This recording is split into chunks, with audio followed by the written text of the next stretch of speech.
Night edition. This how bright this. Oh my god, that's bright. Welcome to Nightline. You know what's funny? It's funny about life and, having incredibly bad timing. For like all your whole life, pretty much. Oh, it's hot in here. It's not the light. It's just me.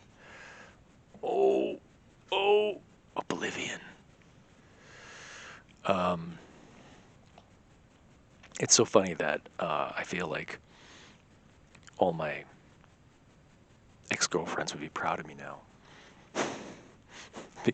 And even though they're not in my life anymore, it's the irony, right? Yeah, it's coming to terms with things too.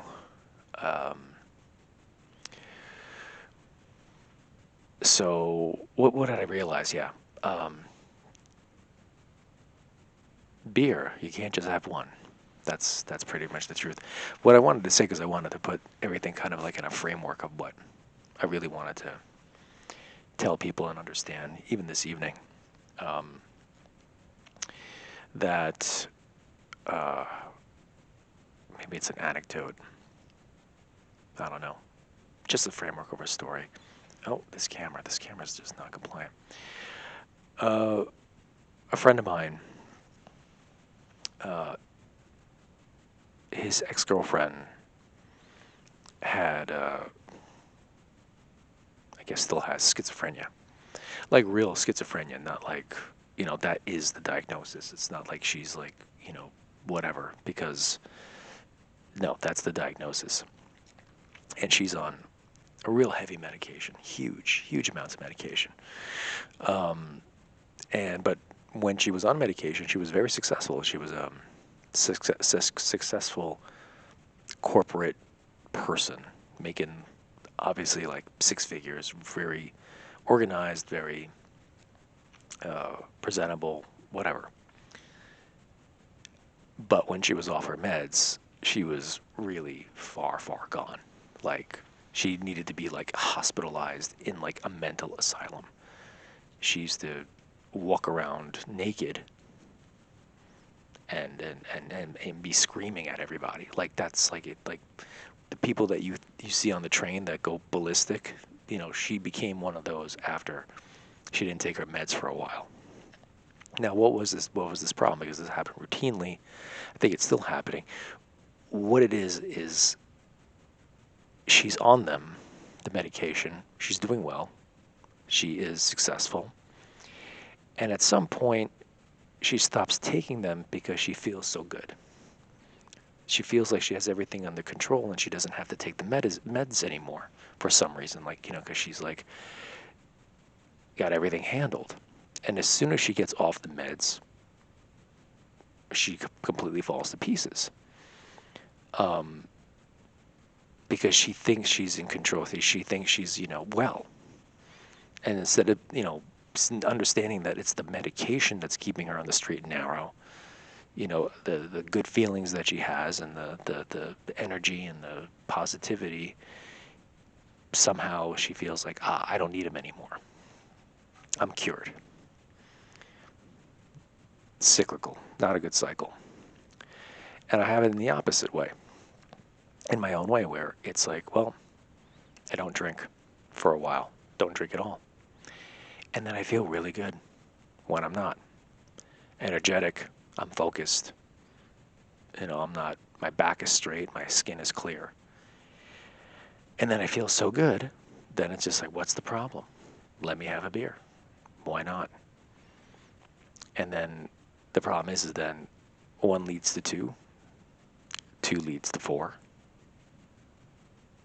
leads to another weekend. And then you're like looking around the apartment and you're like, where all these bottles come from? Where'd all the Takis come from? Where are all the potato chips? Why is my furniture thrown around the room? Why are all my paintings on the floor? And not even my paintings, I collect the works of others. Why is everybody else's crap? And then, and that's what happens. So, you feel so good that you're just like, yeah, oh yeah, everything's fine.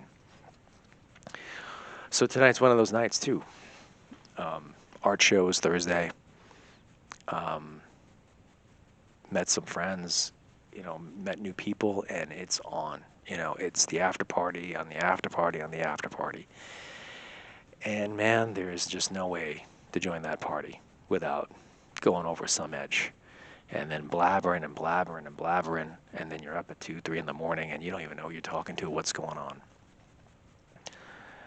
And it's like, I understand that's living, and I understand that's life, but it's just like, I have other things to do tomorrow. It's not like, oh, I'm so responsible, but I have some art that I need to do tomorrow. And I came back tonight just to prep stuff because I got to charge things. I have a big idea that I want to execute, and it's necessary to do a couple of things beforehand. These things, it's not as simple as painting something. Things have to be designed, things have to be built out, things have to be recharged, and this is the day to do it.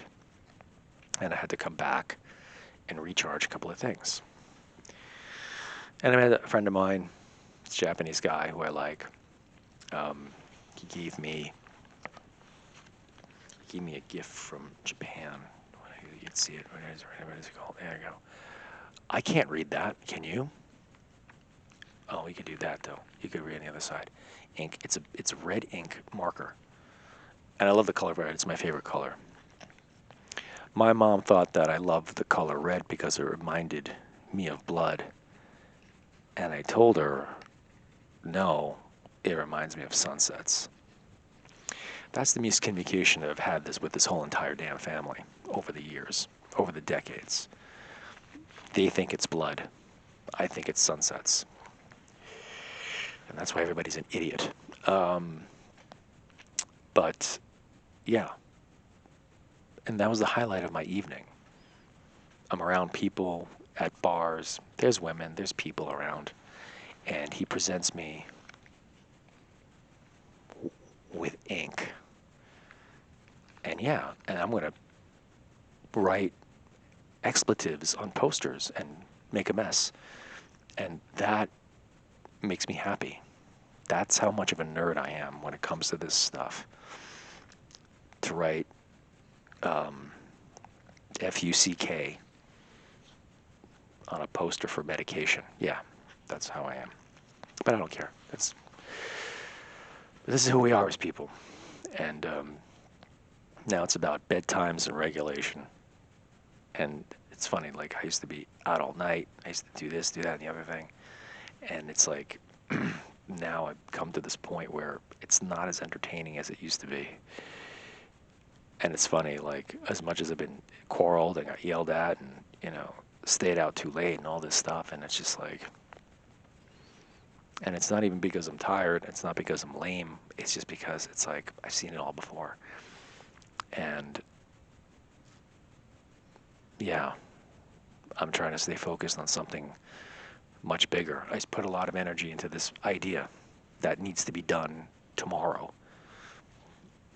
And I already spent the money. I spent money on supplies, and it has to be done tomorrow. There's no other recourse, really. It's because it's time specific.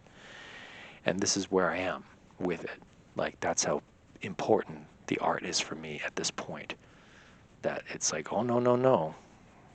The art comes first. You and your, titties and your weird smile, you gotta wait. You gotta wait until I'm ready and done.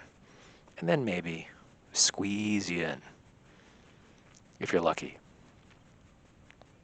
So I go to bed, I go home, trying to go home with a marker in my hand from a friend.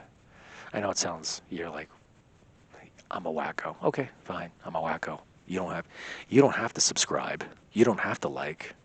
You don't have to smash anything. So I don't care. But just wanted to say that. Can't have just one, huh? Yeah. All right. All right. Let me just turn this off. Oy! Oh, see, I need a better tripod.